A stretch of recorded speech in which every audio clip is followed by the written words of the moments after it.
Hi guys, welcome back. I decided to go ahead and do a story about the little red blouse here that I showed you guys tonight. Why not?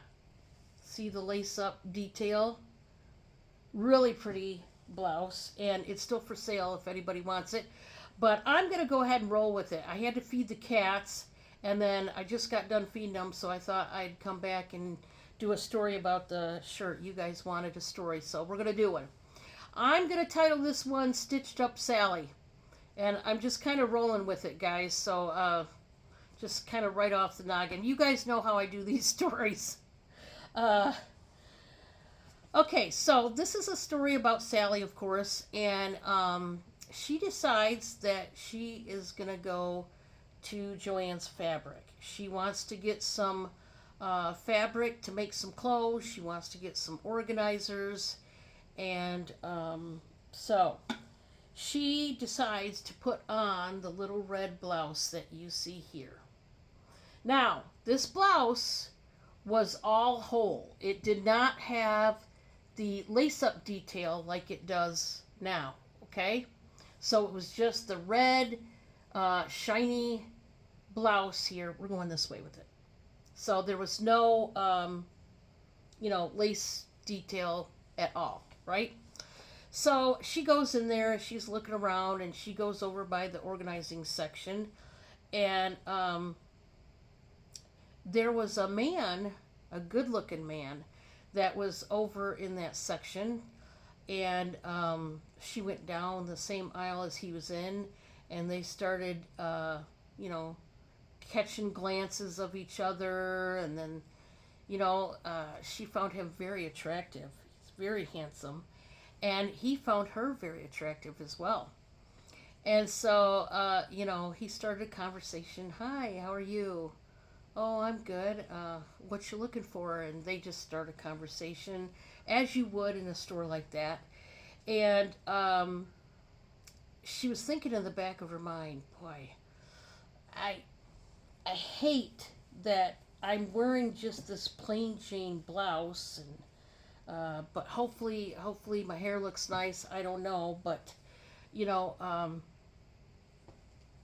we're just gonna roll with it, right? And so, they're talking just, about little stuff, just, keeping conversation going. And she thought, boy, I really want to get his phone number, but I'm a little shy. And she was trying to think of what to do.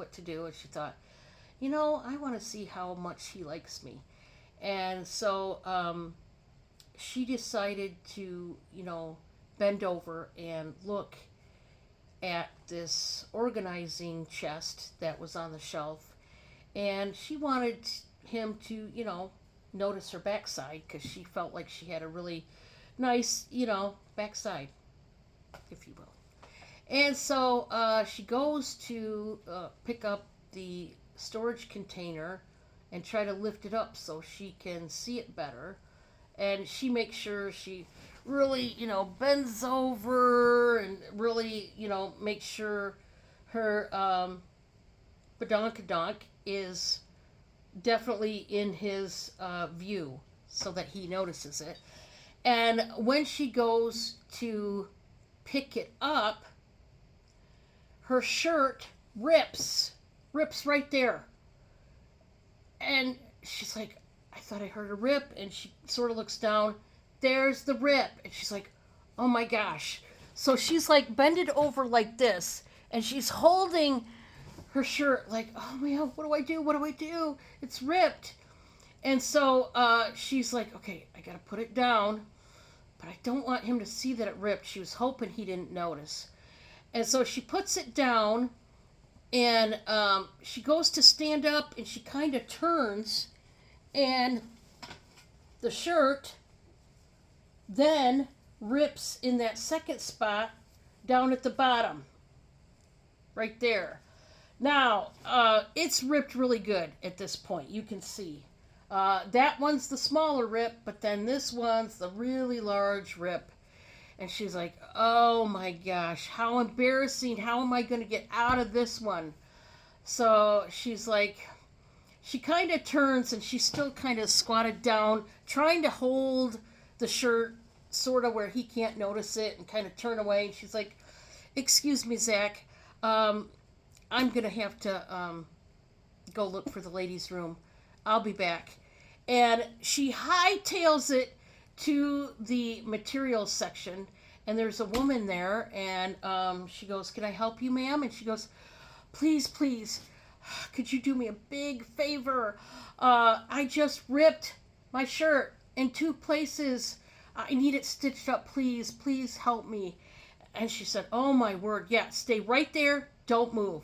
And so she goes and gets some ribbon, and she puts some grommets in there, and it takes a minute, and she sews it up. And it turns out like this right here. And she goes, "Oh, God bless you. Thank you. Thank you." And she goes, "Do I look bad? Does it look bad?" She's like, No, it looks good. It looks good." And so she goes back, and at this point, she really doesn't want to run into Zach because she was looking at it and she thought, "Oh, no. I mean, this looks terrible. I have no idea. I mean, what am I going to say to him?" And she's like, "I don't know what to do. I have no idea, but I really don't want to run into him." So she put, she had left her cart, by the way, with all the stuff in it. And she just left it. She's like, "At this point, I don't want to see him now because, I mean, my shirt is all stitched up. It looks so tacky." So she kind of is looking around, making sure Zach isn't right there. She doesn't see him. And she starts to head out of the store, and he goes, "Hey, Sally, what are you doing? Where are you going?" And she's like, "Oh crap, I gotta talk to him again." And so she turns around, and she's like, "Hi," and he said, "Well, I thought you were gonna come back and see me." And she's like, "Yeah, well, I just remembered I had to, go back home. I needed to do something." He's like, "Oh, okay."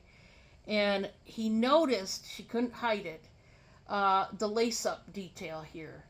He goes, "Oh, I did not notice your shirt was all stitched up like that. That is awesome." She said, "You like it?" He's like, "Yeah, I love it. It's so edgy." And she said, "Yeah, that's what I thought. That was the look I was going for. I mean, I really like it." So, moral of the story is,